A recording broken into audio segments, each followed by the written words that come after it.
Good evening बच्चों, कैसे आप सब। आई होप कि आप सब ठीक होंगे। आज हम सिविक्स का चैप्टर 4 करेंगे जिसका नाम है पॉलिटिकल पार्टीज, जिसके अंदर हम देखेंगे पॉलिटिकल पार्टी क्या होता है, उस तरह से फंक्शन समझेंगे पॉलिटिकल पार्टी का क्या है, नीड क्यों है, टाइप्स ऑफ पॉलिटिकल पार्टी, उसी तरह से नेशनल पार्टी और स्टेट पार्टी के बीच में क्या डिफरेंस है और आपका क्या क्या चैलेंजेस हैं, क्या क्या रिफॉर्म्स है पॉलिटिकल पार्टी से रिलेटेड, इन सारी चीज़ों को डिस्कस करेंगे। तो स्टार्ट करते हैं। जो हमारा फर्स्ट टॉपिक है दैट इज कि पॉलिटिकल पार्टी होता क्या है। Simply group of people who come together to contest election and hold power in the government. कहने का मतलब जब कुछ लोग इलेक्शन लड़ते हैं ताकि वो सरकार बना सके, तो वो जो ग्रुप ऑफ पर्सन्स है ना, उसी को हम पॉलिटिकल पार्टी कहते हैं। ठीक है ना। उसी का फिर एक सिंबल होता है, एक नाम होता है। तो इस तरह से पॉलिटिकल पार्टी फॉर्म होती है। जो पॉलिटिकल पार्टी होती है उसके जितने भी मेंबर्स होते हैं, जैसे हमने कहा कि ग्रुप ऑफ पीपल है, तो वो सब ना एक सर्टेन पॉलिसीज के ऊपर क्या करते हैं, एग्री करते हैं। ऐसा नहीं हो सकता कि एक मेंबर कुछ और चाहेगा दूसरा कुछ और चाहेंगे, नहीं, सबको ही एक पर्टिकुलर पॉलिसीज के ऊपर, एक पर्टिकुलर आइडियोलॉजी के ऊपर जो है एग्री करना पड़ता है। साथ साथ इसके अंदर आपको पार्टीशनशिप देखने को मिलेगा। ठीक है, जहां भी पॉलिटिकल पार्टी होता है उसके मेंबर्स के अंदर पार्टीशनशिप होता है। क्या होता है पार्टीशनशिप? इसका मतलब है नॉर्मली कि आप टिल्टेड होते हो किसी एक पर्टिकुलर पर्सन के लिए। इसका कहने का मतलब ये है कि अगर वो बंदा गलत कर रहा हो, सही कर रहा हो, आप हमेशा उसके साथ रहोगे। आप बाइस्ड रहते हो किसी एक पॉलिटिकल पार्टी की तरफ या उसको फेवर करते हो, तो इसी को हम कहते हैं पार्टीशनशिप कहते हैं। अब बात करें पॉलिटिकल पार्टी की, तो इसके 3 कंपोनेंट होते हैं। एक होता है लीडर, एक एक्टिव मेंबर, एक को कहते हैं फॉलोअर। लीडर तो हम सब जानते हैं। फॉर एग्जाम्पल लें हम बीजेपी का, तो मेन लीडर कौन हमें यहाँ पे देखने को मिलता है? आपके नितिन गडकरी जी हैं, मोदी जी हैं, उसके साथ साथ अमित शाह है। तो ये सब लीडर्स हैं। एक्टिव मेंबर्स क्या होते हैं? जो इनके अलग अलग मेंबर्स हैं। आपने देखा होगा जैसे यूथ लीडर वगैरह होते थे, उनके अंदर बहुत सारे मेंबर्स हैं जो क्या करते हैं, इनकी आइडियोलॉजी को, इनकी पार्टी को बढ़ावा देते हैं। ऐसे लोगों को एक्टिव मेंबर्स कहते हैं। एक होता है नॉर्मली फॉलोअर्स, जो उस पार्टी को पसंद करते हैं, उसे हम कहेंगे फॉलोअर कहेंगे। ठीक है। Now moving to the next topic. अब ये है कि हमें पॉलिटिकल पार्टी का फंक्शन जानना है कि पॉलिटिकल पार्टी का क्या फंक्शन है। ठीक है। तो हम बात करें सबसे पहला कि पॉलिटिकल पार्टी का काम होता है डिसीजन बनाना। ठीक है। उससे भी पहले आप याद रखो, जो पॉलिटिकल पार्टी का जो पहला काम है वो क्या है? वो है इलेक्शन लड़ना। ठीक है। To contest election is the first thing that political party does. ठीक है ना। तो जो पहला काम है पॉलिटिकल पार्टी का वो है इलेक्शन लड़ना। उसी तरह से डिसीजन फॉर्म करना। जब गवर्नमेंट फॉर्म हो जाएगी तो जाहिर सी बात है वो डिसीजन लेगी, लेकिन गवर्नमेंट डिसीजन लेने से पहले पहले गवर्नमेंट का फॉर्म होना, गवर्नमेंट को चलाना। उसी तरह से जो पार्टी नहीं जीत पाती है इलेक्शन, वो अपोजिशन का रोल प्ले करती है ना। फिर जो है पॉलिटिकल पार्टीज बहुत सारे पॉलिसीज और प्रोग्राम्स को लेकर आती है। आपने देखा होगा कि जब इलेक्शन होने वाला होता है तो बहुत सारी पॉलिटिकल पार्टीज क्या करती है, वादा करती है कि जब हम पावर में आएंगे तो हम इन चीज़ों के ऊपर काम करेंगे। तो बहुत सारे पॉलिसीज और प्रोग्राम लेकर आती है। साथ साथ कि हम सबकी कई सारी डिमांड है। कुछ लोग एम्प्लॉयमेंट की बात करते हैं, कुछ लोग रिजर्वेशन की बात करते हैं। तो इन सबको पॉलिसीज के फॉर्म में कौन लेकर आता है? हमारी जो पॉलिटिकल पार्टी जो पावर में वो लेकर आती है। तो इसलिए कहा जाता है एक फंक्शन इसका क्या है, शेप पब्लिक ओपिनियन। उसी तरह से एक्सेस टू गवर्नमेंट, कहने का मतलब है कि बहुत सारे ऐसे सर्विसेज हैं या फिर कोई प्रोग्राम है जिसमें गवर्नमेंट की बेनिफिट्स लोगों तक पहुंचाई जाती है, उसी को हम कहते हैं एक्सेस टू गवर्नमेंट। तो ये कुछ फंक्शंस है पॉलिटिकल पार्टी के जो आपको पता होने चाहिए। Now moving to another topic that is need of political party. अभी हम पढ़ने जा रहे हैं कि हमें पॉलिटिकल पार्टी की नीड क्यों है। देखो, पहली बात टू परफॉर्म वेरियस फंक्शंस। अभी हमने ऊपर जो पढ़े वो सारे फंक्शंस कौन करेगा? ठीक है। इलेक्शन कौन लड़ेगा, गवर्नमेंट कौन फॉर्म करेगा, साथ साथ आपकी जो पॉलिसीज है कंट्री के लिए वो कौन फॉर्म करेगा। तो कई सारे फंक्शंस है, उसको पूरा करने के लिए हमें पॉलिटिकल पार्टी की ज़रूरत पड़ती है।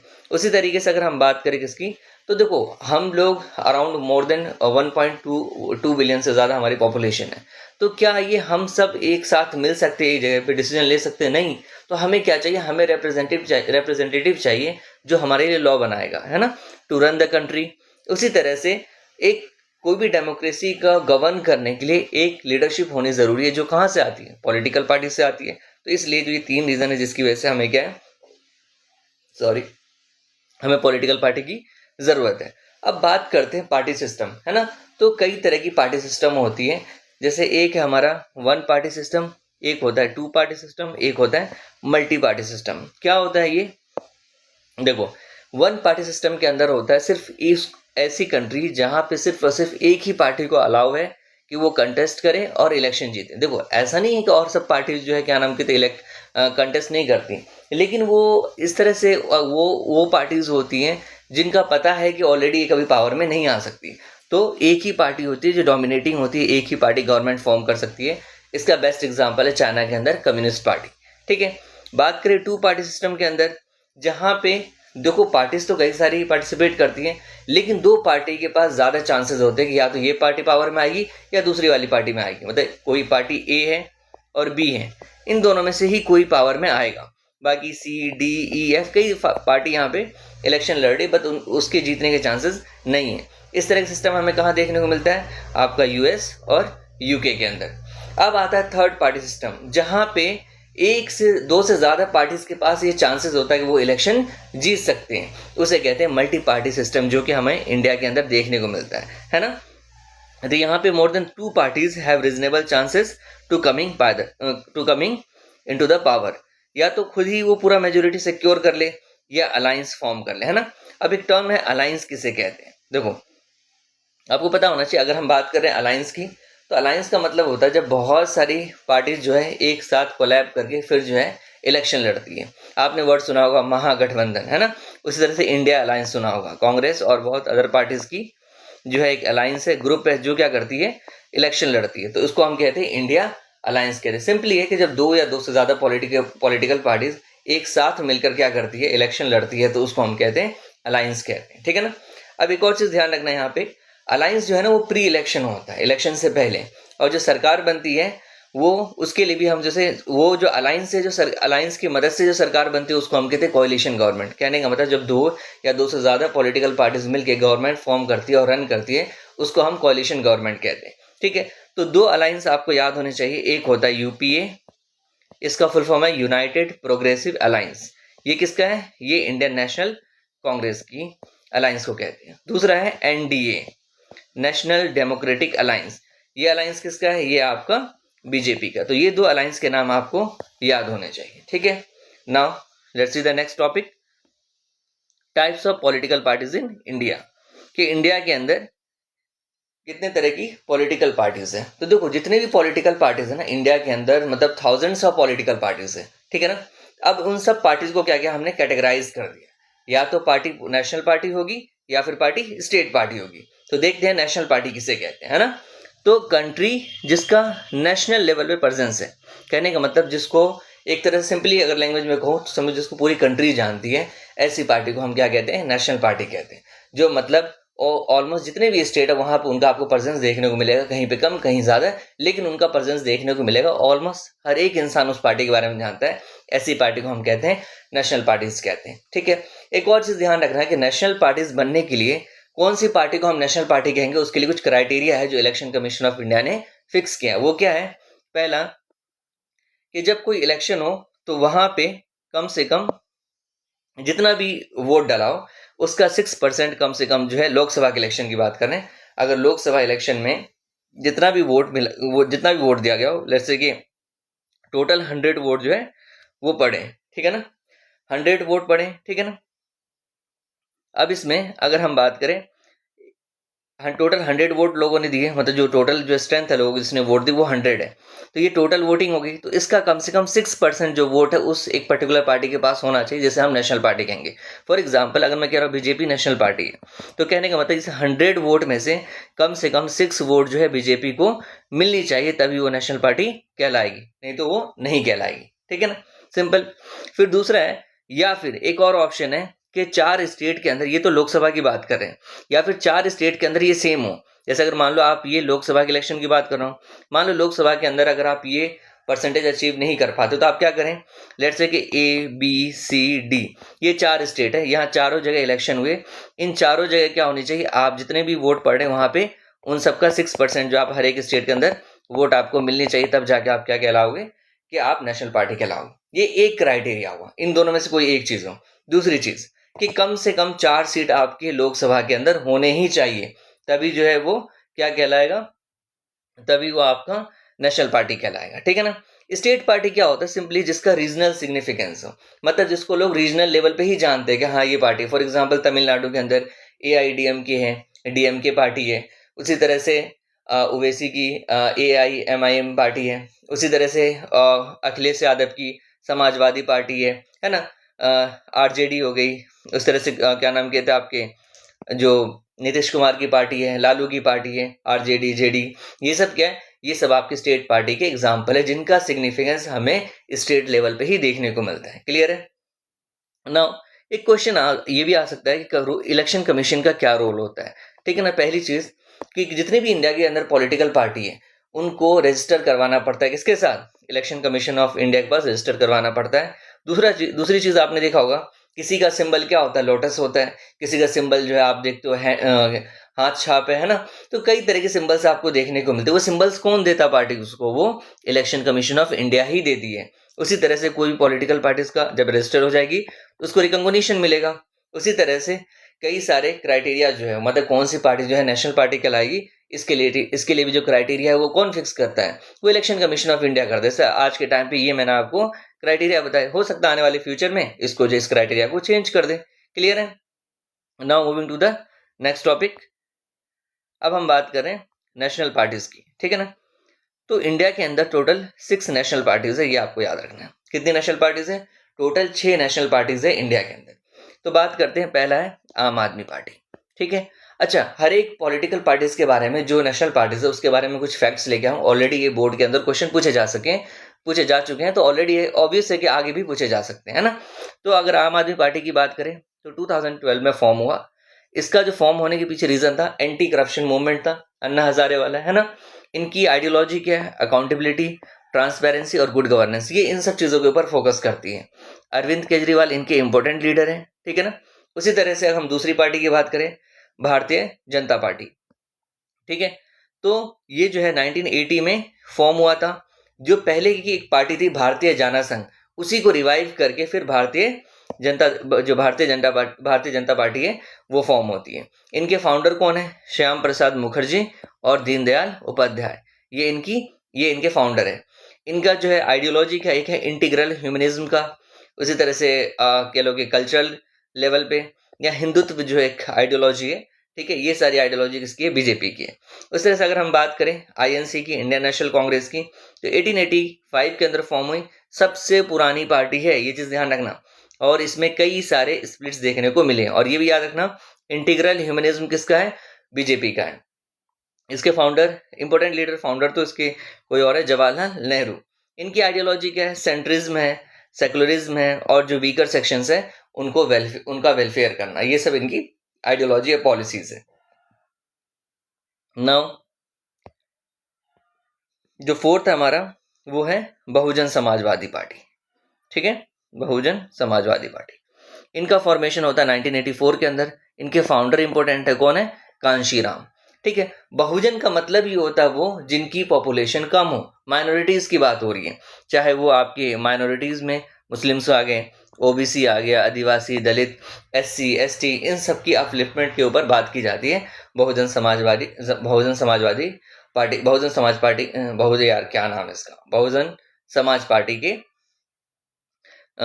पार्टी के आइडियोलॉजी में, ठीक है ना।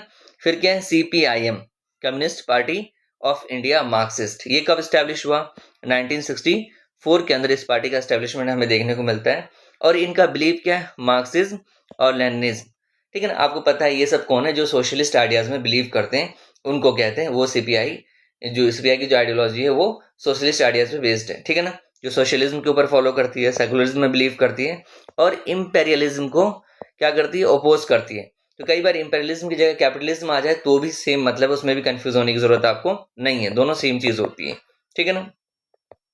अब एक लेटेस्ट पार्टी बनी है, ठीक है, जिसका नाम है नेशनल पीपल्स पार्टी, कब फॉर्म हुई, 2013 के अंदर। देखो नॉर्थ ईस्टर्न स्टेट्स आप सब जानते हो, 7 सिस्टर्स भी जानते होंगे, है ना।